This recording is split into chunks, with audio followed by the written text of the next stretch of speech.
नमस्कार दोस्तों, मैं आलोक चौबे ओम गुरुकुल एकेडमी के प्लेटफॉर्म में आप सभी का हार्दिक स्वागत करता हूं। दोस्तों आज फिर हम लोग करंट अफेयर के जितने भी अच्छे क्वेश्चन हो सकते हैं आपके किसी भी एग्जाम के लिए, वो एग्जाम अभी होने वाले हैं। जैसे एसएससी जेडी होने वाला है और एसएससी सीजीएल मेंस होने वाला है, वीडियो री एग्जाम होने वाला है, या उत्तर प्रदेश लोक सेवा आयोग के कोई भी पेपर हो, अगर करंट उसमें पूछी जाती है तो आपके लिए बेस्ट क्वेश्चन है। उन सबके लिए आप एक चीज़ करना, आप किसी भी फैक्ट को नोट करते हुए जरूर चलना। आप ऐसे मत छोड़ा करिए, नहीं चल जाएगा काम, ऐसे दोबारा देख लेंगे। जितनी बार आप लिखेंगे उतना ही ज़्यादा चांस हो जाता है आपके पेपर में या एग्जाम में सही होने के, उस फैक्ट के, उस क्वेश्चन के। दोस्तों चलते हैं नए क्वेश्चन के साथ। दोस्तों पहला क्वेश्चन है, दोस्तों देखते हैं हम लोग। विश्व में मछली का सबसे बड़ा उत्पादक देश कौन सा है? दोस्तों पूछा गया है। A Chin, B Bharat, C Indonesia, D Peru. दोस्तों अभी हाल ही में इसकी एक रिपोर्ट आई है दोस्तों, उसमें बताया गया है कि जितना विश्व का सबसे बड़ा उत्पादक देश विश्व का चीन है। दोस्तों चीन जितना उत्पादन करता है वो भारत से लगभग 6 गुना ज़्यादा है। कितना? 6 गुना ज़्यादा है। चीन अपने प्रतिस्पर्धी, मतलब भारत इस रैंकिंग जो श्रेणी में है, मछली उत्पादक की श्रेणी में, वो चीन के बाद दूसरे नंबर पर भारत का स्थान है। ठीक दोस्तों, भारत पूरे वैश्विक उत्पादन में, दोस्तों कितने में? वैश्विक उत्पादन की बात करें तो वैश्विक उत्पादन में 7.86% का मछली उत्पादन करता है। इससे लगभग 6 गुना उत्पादन चीन करता है। दोस्तों चीन पूरे वैश्विक उत्पादन का एक अगर लगभग अनुमान लगाया जाए, ठीक, एक अनुमान लगभग 1/3 मतलब 1/3 से ज़्यादा उत्पादन चीन करता है। कितना? 1/3 से ज़्यादा उत्पादन पूरे वैश्विक उत्पादन का दोस्तों चीन करता है। अगर आपसे पूछ लिया जाए कि भारत का योगदान मछली उत्पादन में सकल मूल्यवर्धक में जो GVA बोलते हैं, जैसे GVA बोलते हैं, सकल घरेलू उत्पादन में जो अर्थव्यवस्था है, जिसमें कितना योगदान है, तो अगर पूरे में देखा जाए दोस्तों तो 1.24% का हिस्सेदारी अपने भारत की इकोनॉमी में मछली के द्वारा जो भी आयात निर्यात होता है, इसके उत्पादन होता है दोस्तों, उसमें कितना योगदान करता है? 1.24% का भारत की अर्थव्यवस्था में योगदान। अगर कृषि के क्षेत्र में बात करें कि कृषि के क्षेत्र में ये कितना असर डालता है, भारत में कितना डालता है? ये डालता है लगभग 7.54 मतलब लगभग 7% से ज़्यादा कृषि के क्षेत्र में, कृषि की अर्थव्यवस्था में ये प्रभाव रखता है। कितना? 7% से ज़्यादा। ठीक है, और पूरे भारतीय अर्थव्यवस्था में 1.24। अगर भारत पूरे वैश्विक उत्पादन में, मछली के उत्पादन में 7.86 भारत उत्पादन करता है। और चीन की बात करें तो चीन भारत से लगभग 6 गुना ज़्यादा और उत्पादन करता है दोस्तों। और पूरे वैश्विक उत्पादन की बात करें तो 1/3 उत्पादन से ज़्यादा, मतलब 1/3 उत्पादन से ज़्यादा मछली उत्पादन चीन करता है दोस्तों। अगर इसके ये नोट कर लेना दोस्तों, फैक्ट बहुत इंपॉर्टेंट है। अगर आपसे पूछ लिया जाए कि शीर्ष 4 देशों के नाम बताइए जो मछली उत्पादन में शीर्ष हो दोस्तों, तो अगर आपसे अच्छा क्वेश्चन बनाना होगा तो जरूर पूछते हैं। इस समय पैटर्न भी यही है कि सिर्फ आपको कम से कम 3 शीर्ष देश याद रहने चाहिए। 3 रहने चाहिए, 5 दोस्तों, लेकिन फिर भी अगर आपको कम याद हैं तो 3 फिर भी रहने चाहिए। तो अगर आपसे शीर्ष मछली उत्पादन में 5 देश पूछ लिए जाएं तो नोट कर लो। पहला चीन है दोस्तों, दूसरे नंबर पर भारत है, तीसरे नंबर पर दोस्तों इंडोनेशिया है, और चौथे नंबर पर दोस्तों पेरू, और 5वें नंबर की बात करें तो अमेरिका। शीर्ष देश चीन, भारत, इंडोनेशिया, पेरू और अमेरिका, ये शीर्ष मछली उत्पादन के 5 देश हैं दोस्तों। क्या शीर्ष का स्थान पूछा था तो चीन इसका आंसर हो गया दोस्तों। और लगभग अगर आप तुक्का ही मारना हो किसी भी सब्जी या फसल के मद्देनजर, तो चीन आप तुक्का लगभग 85% सही हो जाएगा अगर उसमें शीर्ष में चीन लगा देंगे। ठीक दोस्तों, 85 पूरा नहीं है। जैसे लॉयस्क में ऑस्ट्रेलिया है, ऐसे कई क्षेत्रों में अलग अलग देश हैं, लेकिन लगभग 80 या 85% चीन ही इस समय बाजार में फैला हुआ है दोस्तों। तो क्या पूछा था, देखो चीन नंबर 1 पे, चीन के बाद भारत दूसरे नंबर पे, इंडोनेशिया तीसरे नंबर पे, पेरू चौथे नंबर पे और अमेरिका 5वें नंबर पर मछली उत्पादन में। कितना उत्पादन करता है चीन, वो 1 से ज़्यादा उत्पादन करता है वैश्विक उत्पादन का, और भारत का लगभग 6 गुना ज़्यादा है। अपनी चीन अपनी प्रतिस्पर्धा, मतलब जो सेकेंड नंबर होता है उसी से प्रतिस्पर्धा रहती है दोस्तों, है। और भारत पूरा वैश्विक उत्पादन का 7.8 उत्पादन करता है, और अपने भारत अपनी अर्थव्यवस्था में मछली उत्पादन से 1.24% का इसकी हिस्सेदारी कृषि मछली उत्पादन, कृषि की क्षेत्र की बात करें, कृषि इकोनॉमी अर्थव्यवस्था में तो 7% से ज़्यादा योगदान रहता है इसका मछली उत्पादन का। चलते हैं नेक्स्ट क्वेश्चन पर दोस्तों। देखो, हाल ही में किस राज्य में अपनी तरह से पहले समावेश महोत्सव पर्पल फेस्टिवल सेलिब्रेटिंग डाइवर्सिटी की शुरुआत की गई? बहुत मोस्ट इम्पोर्टेंट दोस्तों फैक्ट है गोवा भी, महाराष्ट्र, सी नई दिल्ली, या इनमें से कोई नहीं दोस्तों। तो देखो दोस्तों, ये पहली तरह का एक महोत्सव है, पर्पल महोत्सव जिसे नाम दिया था। आपको सिर्फ इतनी पूछा जाएगा पर्पल महोत्सव और किस राज्य में, कहाँ, किस देश में हो रहा, पूछा भी जा सकता है। तो भारत में हो रहा पहली बार, अगर भारत के में किस राज्य में हो रहा, तो ये दोस्तों ये हो रहा है गोवा में। कहाँ पे? गोवा में हो रहा है। कब से कब तक हो रहा है अगर बात की जाए तो 6 से 8 जनवरी। कब? 6 से 8 जनवरी ही तक इसका आयोजन किया जा रहा है। इसका एक ही उद्देश्य है दोस्तों कि एक समावेशी विश्व का निर्माण के लिए, क्या दोस्तों, इससे आप अंदाजा लगा सकते हैं, लिखा है समावेश। तो इसका एक उद्देश्य है दोस्तों समावेशी विश्व का निर्माण करने के लिए हम कैसे एक साथ कार्य कर सकते हैं। ठीक है, माने हम समावेशी विश्व का निर्माण के लिए एक साथ काम कैसे कर सकते, इसका एक उद्देश्य है। इसी महोत्सव के अंतर्गत एक कार्यशाला भी दिव्यांग जनों के ऊपर एक कार्यशाला का अभी आयोजन किया जा रहा है। किसके? ये पर्पल फेस्टिवल के ही रूप एसी के में है। ये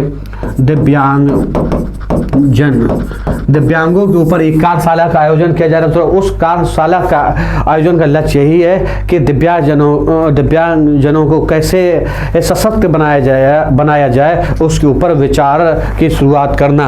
ठीक है, इसी किसके उधर पर्पल फेस्टिवल के अंतर्गत ही इस कार्यशाला का आयोजन किया जा रहा है। आपसे पूछा जा सकता है कि पर्पल फेस्टिवल जो अभी हाल ही में गोवा में आयोजित किया गया दोस्तों, उससे मद्देनजर किसके ऊपर एक कार्यशाला का आयोजन किया गया? किसके ऊपर? विकलांगों पर, दिव्यांग जनों के ऊपर। ठीक, उन्हें सशक्त बनाने के लिए विचार के रूप में इसकी शुरुआत की गई है।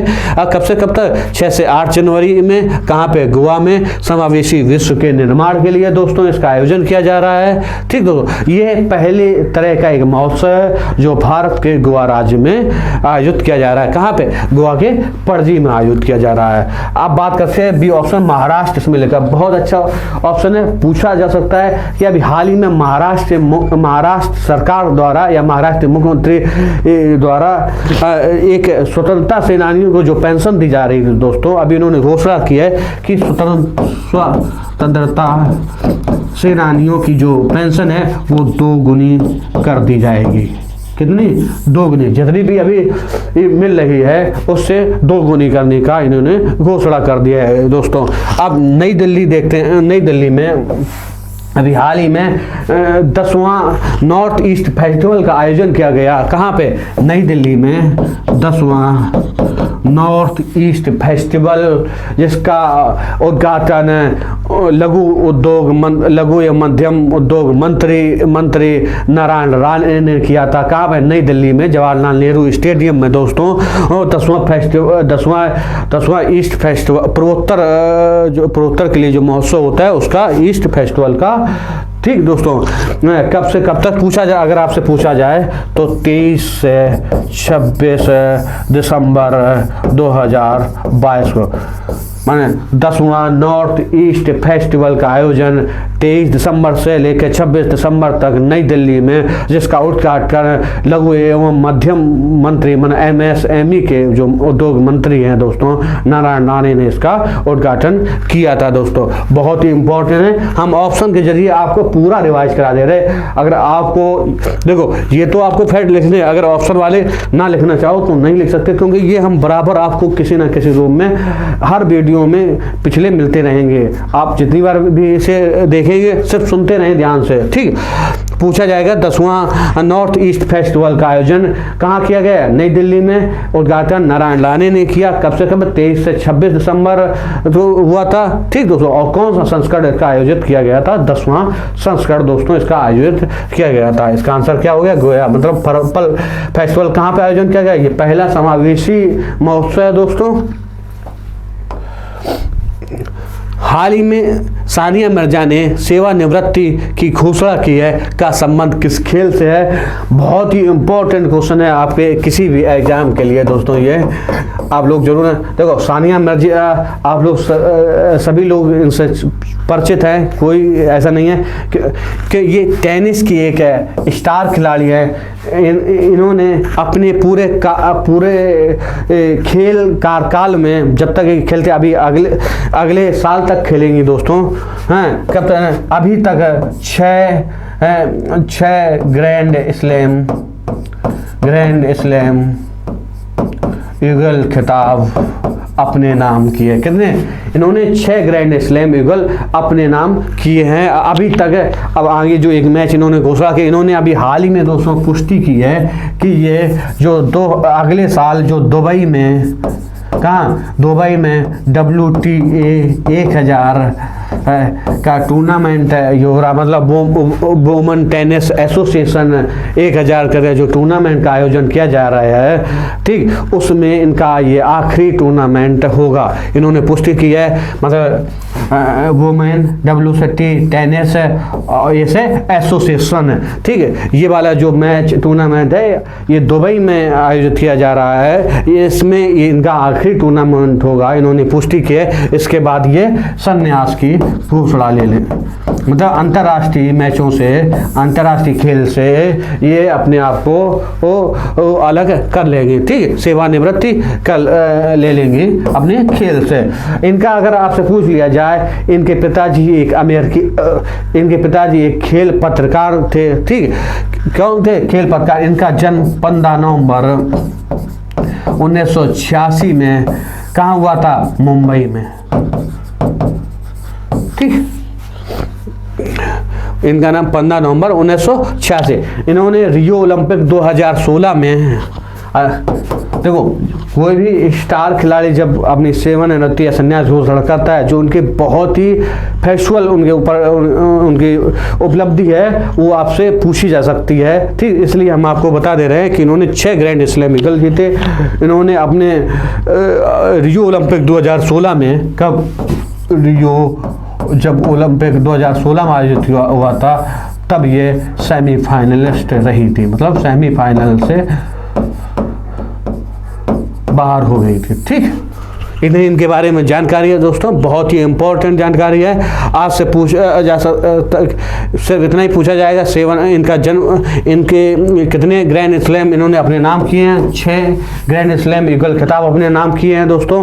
और ये आखिरी मैच कहाँ खेलेंगे? दुबई में खेलेंगी, ठीक है। वुमेन्स टेनिस एसोसिएशन 1000 टूर्नामेंट जो आयोजन किया जा रहा है उसका, इन्होंने रियो ओलंपिक 2016 में कहाँ तक का सफर प्राप्त किया था? ये सेमीफाइनल तक पहुंची थी, ठीक दोस्तों। और इनका जन्म 15 नवंबर 1986 मुंबई में हुआ था, जबकि ये लोग हैदराबाद के रहने वाले हैं, ठीक। चलते हैं नेक्स्ट क्वेश्चन के साथ। ऐसे कितने भी क्वेश्चन है, इनका संबंध पूछ लिया जाता है, क्या इन्होंने कोई विशेष उपलब्धि होती है दोस्तों, वो पूछ लिया जाता है। इनकी विशेष उपलब्धि रियो ओलंपिक 2016 है दोस्तों, इन्हें सेमीफाइनल तक पहुंची थी। और दूसरा, इन्होंने अपने पूरे कार्यकाल में 6 ग्रैंड स्लैम युगल खिताब अपने नाम किए हैं दोस्तों। और इनके साथ ये चर्चा में क्यों रहती है? क्योंकि इन्होंने शादी पाकिस्तान के क्रिकेटर सोहब मलिक से की हुई है, ठीक दोस्तों। अगला क्वेश्चन है 5 से 6 जनवरी 2023 के दौरान कहां पर 10वीं महिला विज्ञान कांग्रेस आयोजित की गई? नागपुर महाराष्ट्र, बी ऑप्शन उदयपुर राजस्थान और सी ऑप्शन बेंगलुरु कर्नाटक। दोस्तों अभी हाल ही में पिछले वीडियो में हमने आपको बताया था कि 108वीं भारतीय विज्ञान कांग्रेस सम्मेलन आयोजित किया जा रहा है, जिसमें प्रधानमंत्री नरेंद्र मोदी जी ने वर्चुअल रूप से अपना संबोधन दिया था। ठीक दोस्तों, कौन से 108वीं भारतीय विज्ञान कांग्रेस सम्मेलन 2022 ही देख सकते हैं दोस्तों। ठीक, नहीं 23, अभी 3 से 5 जनवरी में। देखो अगर आपसे पूछा जाए, हाँ 5 से 6 जनवरी को हुआ था, 3 से नहीं, 5 से। इसका आयोजन कब से कब हो रहा था? 5 से 6 जनवरी 2023 में। कहाँ इसका आयोजन किया जा रहा है? नागपुर महाराष्ट्र। नागपुर को क्या बोला जाता है? संतरों का शहर। वहाँ यहाँ पे अभी हम पिछले जून में गए थे तो यहाँ संतरों की बर्फी मिठाई भी मिल रही थी। ठीक, देखो पूछा जा सकता है भारतीय विज्ञान कांग्रेस का सम्मेलन जो 5 से 6 जनवरी नागपुर महाराष्ट्र में आयोजित किया जा रहा है, इसका कौन सा संस्करण दोस्तों आयोजित किया गया? तो क्या बताएंगे? 108वां संस्करण है इसका। ठीक, कहाँ पे? नागपुर महाराष्ट्र में। कब? 5 से 6 जनवरी। इसी आयोजन में इसका वर्चुअल रूप से प्रधानमंत्री नरेंद्र मोदी ने अपना संबोधन किया था, मैंने उद्घाटन इसका किया था। इसकी अगर थीम आपसे पूछ लिया जाए तो दोस्तों बताएंगे महिला सशक्तिकरण के सतत विकास के लिए विज्ञान और प्रौद्योगिकी।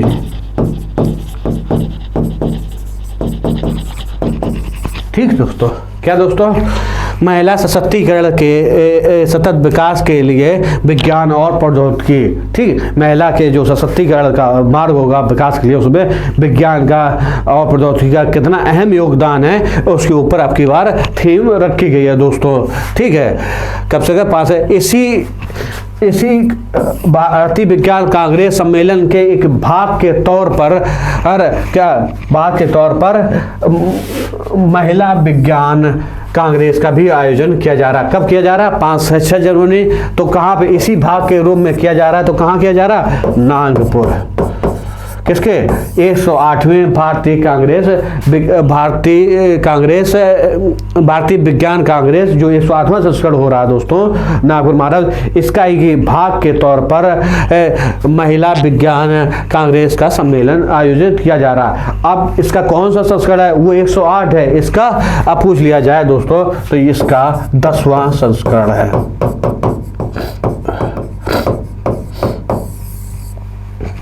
कौन सा संस्करण है? 10वां संस्करण है दोस्तों। और ठीक दोस्तों, तो इसके क्या बताना है कि 10वीं महिला विज्ञान कांग्रेस का सम्मेलन एक भाग के तौर पर, किसका भाग है वो? 108वीं भारतीय विज्ञान कांग्रेस सम्मेलन 2023 जो 5 से 6 जनवरी नागपुर महाराष्ट्र में हो रहा है। उसकी थीम क्या है? महिला सशक्तिकरण के सतत विकास के लिए विज्ञान एवं प्रौद्योगिकी, ये इसकी थीम है। इसका आंसर क्या हो गया दोस्तों? ए ऑप्शन हो गया। अब इस पे देखते हैं बी और सी ऑप्शन। उदयपुर राजस्थान। देखो अभी हाल ही में कब? दिसंबर में। देखो अब इनके जो लेटेस्ट होती है उसकी डेटें तो याद रखी जाए, जो थोड़ा पुराना हो जाता है उसकी डेटें कम याद ना भी हो तो भी काम चल जाता है। सिर्फ इतना पूछा जाएगा कि उदयपुर राजस्थान में अभी कौन सी बैठक है? G20 की शेरपा बैठक का आयोजन कहाँ किया गया? ये दिसंबर में किया गया। लगभग 3 से 6 दिसंबर के आसपास किया गया था दोस्तों। कहाँ पे? ये उदयपुर राजस्थान में। उदयपुर राजस्थान में ठीक। अब शेरपा क्या होता है, इसमें भारत ने आयोजित की, भारत, क्योंकि आप लोग सभी लोग जानते हैं, इसलिए बार बता भी चुका हूं कि आपकी बार G20 शिखर सम्मेलन की अध्यक्षता भारत कर रहा है, और G20 की अध्यक्षता भी 1 दिसंबर 2022 से लेकर 31 नवंबर 2023 तक भारत के पास रहेगी। इसलिए जितनी भी महत्वपूर्ण बैठकें हैं, उनके लिए जो भी चीज़ें हैं, वो सब भारत में आयोजित की जाएंगी, ठीक है। इसलिए G20 की शेरपा बैठक उदयपुर राजस्थान में। अब आप कहेंगे शेरपा का मतलब क्या होता है, जो वो शेरपा का भारत सरकार का स्थायी प्रतिनिधि जो इस बैठक में G20 की बैठक में भाग लेगा, एक प्रतिनिधि को नियुक्त किया जाता है कि आप मेरी तरफ से चले जाइए, कहीं आप ना जाना चाहें तो आप किसी भी भेजते हो, वो प्रतिनिधि जो है भारत सरकार का, वो शेरपा बोला जाता है। इसमें जितने भी देश शामिल हैं बैठक में, उनके सभी प्रतिनिधि शामिल हुए, उन प्रतिनिधियों को शेरपा बोला जाता है। इसमें भारत के जो शेरपा है अमिताभ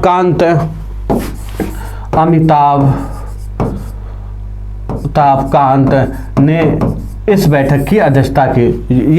ये भारतीय शेरपा है, मतलब भारत सरकार की तरफ इनको प्रतिनिधि G20 का बनाया गया है, ठीक। अमिताभ कांत की अध्यक्षता में G20 शेरपा की बैठक कहाँ हुई, उदयपुर राजस्थान पे दोस्तों हुई। और आपसे पूछ लिया जाए बेंगलुरु कर्नाटक में हाल ही में G20 central bank deputy meet का आयोजन कहाँ हुआ जाए, बेंगलुरु कर्नाटक में हुआ जाए। ये दोस्तों वित्त मंत्रालय और रिजर्व बैंक द्वारा आयोजित की गई थी, ठीक है। ये भी इंपॉर्टेंट है, कहाँ G20 central bank deputy meet का जो सम्मेलन हुआ था, कहाँ हुआ, बेंगलुरु कर्नाटक में। इसका आयोजन वित्त मंत्रालय और भारतीय रिजर्व बैंक द्वारा आयोजित किया जाता है, इसलिए ये भी इंपॉर्टेंट है, ठीक दोस्तों। इसका आंसर क्या हो गया, ए। अब चलते हैं नेक्स्ट क्वेश्चन पे दोस्तों। तो नेक्स्ट, किस राज्य व केंद्रीय संस्कृति मंत्रालय के तत्वाधान में ऑक्टेन 2023 का आयोजन किया जा रहा है, तमिलनाडु, उत्तर प्रदेश, बिहार, और इनमें से नन ऑफ द लिखा है, ठीक है। क्या आंसर दोस्तों, ये यहाँ पे ऑक्टेन की जगह दोस्तों यहाँ कर लेना ऑक्टेव, ठीक। ऑक्टेव 2023 है। इसका आयोजन दोस्तों 3 से 6 जनवरी तक 2023 हो रहा। कहाँ से कब से कब तक हुआ, 3 से 6 जनवरी तमिलनाडु और केंद्रीय संस्कृति मंत्रालय द्वारा आयोजित किया गया। किसके द्वारा, केंद्रीय संस्कृति मंत्रालय के मंत्री का नाम बता सकते हैं, संस्कृति मंत्रालय के मंत्री का नाम जी किशन रेड्डी है, ठीक है। इनके प्लस तमिलनाडु सरकार द्वारा इसका उद्घाटन दोस्तों तमिलनाडु के राज्यपाल द्वारा किया गया। अब राज्यपाल का नाम आप लोग पता है, NR, क्या नाम है, आप लोग कमेंट बॉक्स में जरूर लिखें। तमिलनाडु के राज्यपाल का नाम RN रवि है, ठीक।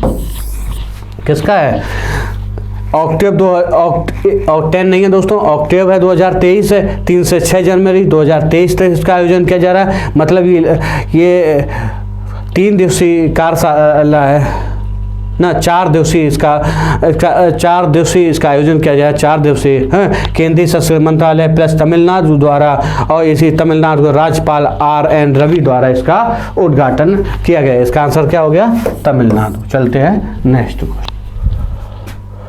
हाँ देखो, हाल ही में भारत के 79वें ग्रैंड मास्टर दोस्तों कौन बने, अभी हाल ही में देखो, ये आपको पिछली बार बताया था, अभी पिछले कुछ वीडियो में दोस्तों हमने 78 के बारे में बात करी थी।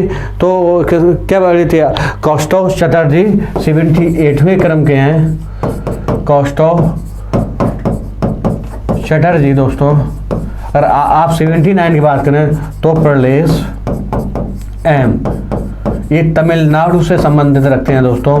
पूछा जा सकता है कि किस राज्य से संबंध है इनका, तमिलनाडु से, और ये 16 वर्षीय है। अगर पहले ग्रैंड मास्टर की बात कर ले दोस्तों तो विश्वनाथ आनंद बोलेंगे, जो भारत के पहले ग्रैंड मास्टर बने थे, ठीक है। 78 में कौस्तुभ चटर्जी पश्चिम बंगाल से संबंध रखते थे, जो ठीक दोस्तों। अब बी ऑप्शन जयदेव उन्नाटर, अभी हाल ही में चर्चा है दोस्तों, इन्होंने रणजी मैचों में अपने सौराष्ट्र टीम के कप्तान हैं, इन्होंने पहले ही ओवर में हैट्रिक करने वाले पहले खिलाड़ी बने। ठीक, ईशान किशन ने, आप लोगों को पता है कि अभी हाल सबसे तेज दोहरा शतक 123 दोहरा शतक मारा है। कितने गेंदों में? 126 गेंदों में इन्होंने मारा है। ये ऐसा करने वाले वैश्विक पटल पर 7वें खिलाड़ी हैं और भारत की तरफ से ये 4थे खिलाड़ी है। भारत तरफ से सचिन तेंदुलकर, वीरेंद्र सहवाग और रोहित शर्मा के बाद ये 4थे खिलाड़ी है। अब बात करें रोहित शर्मा की, तो भारत सबसे ज़्यादा अंतर्राष्ट्रीय मैचों में 500 छक्के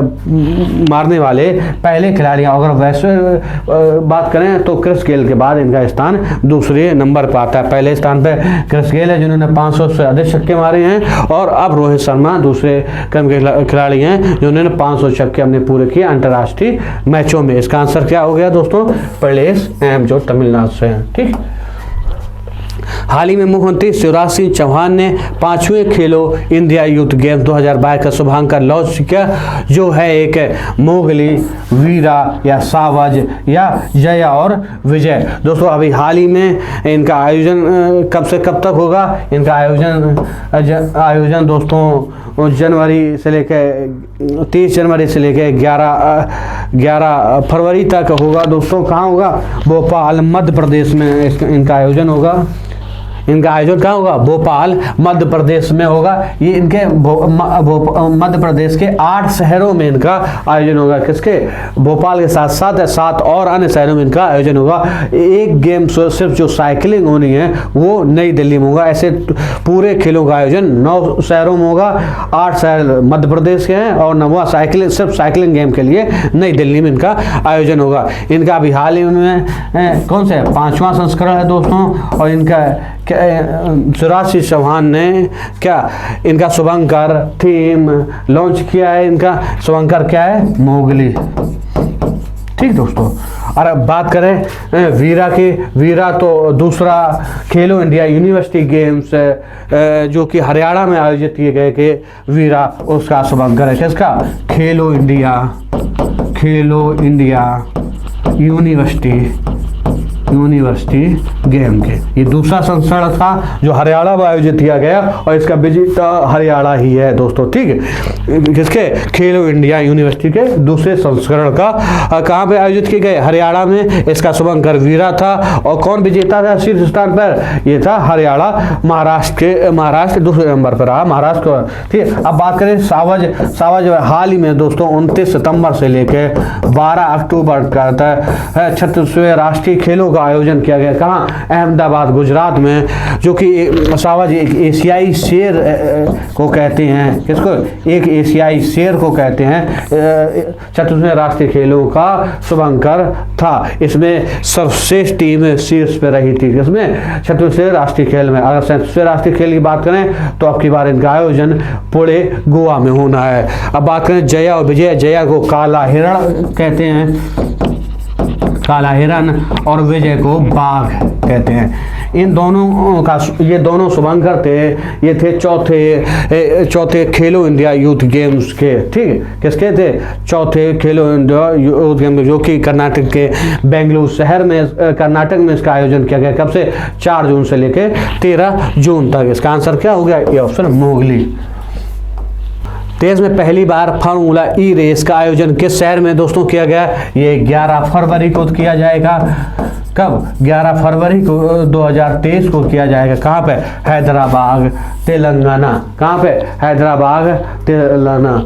ठीक, पुणे और गोवा में की बात करें अगर दोस्तों, उदयपुर राजस्थान, उडुपी पुणे गोवा में अभी हाल ही में टेनिस टूर्नामेंट का आयोजन किया गया। किसका?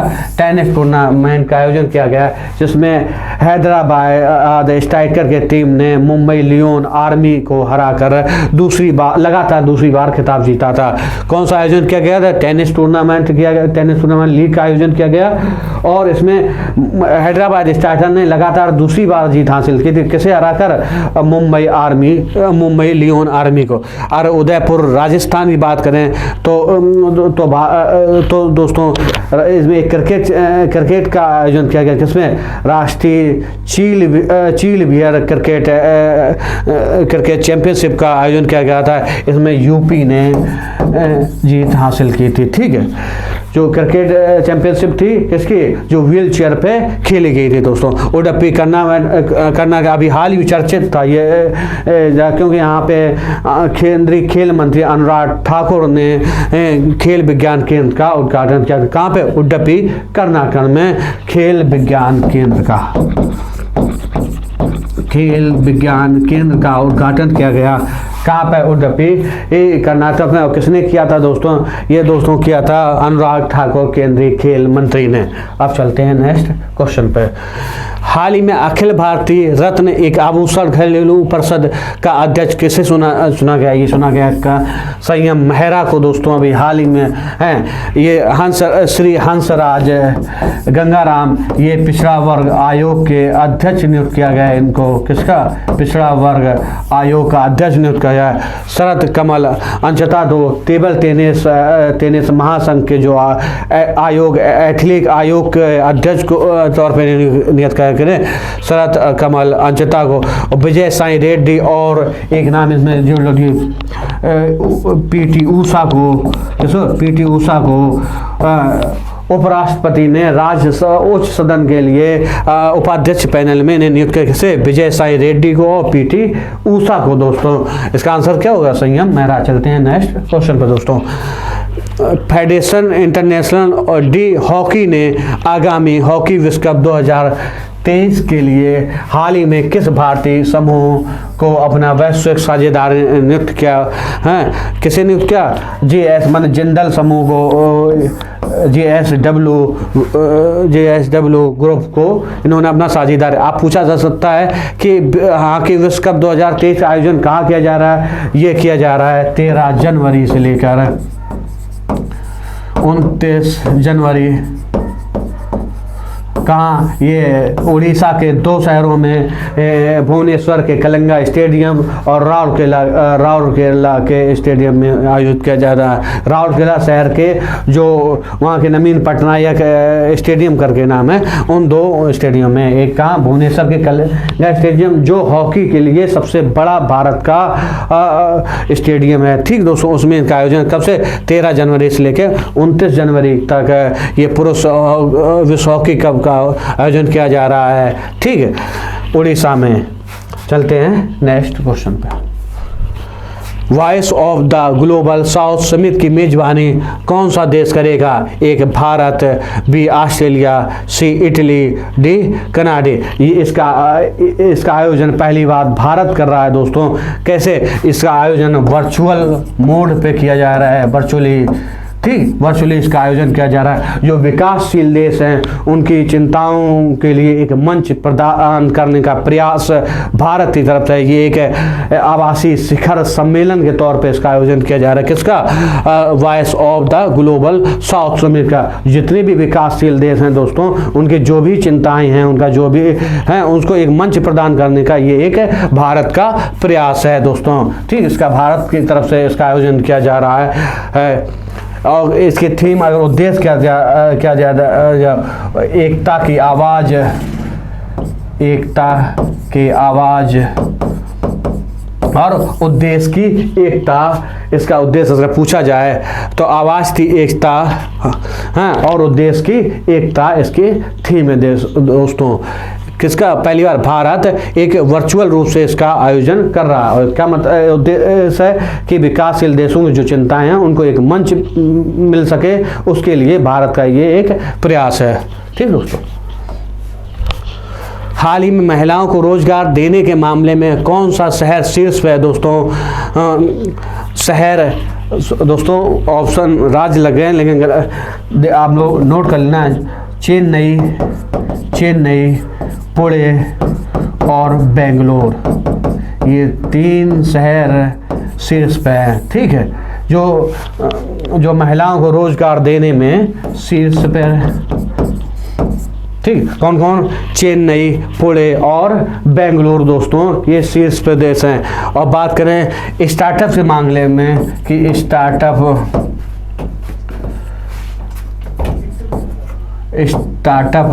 के मामले में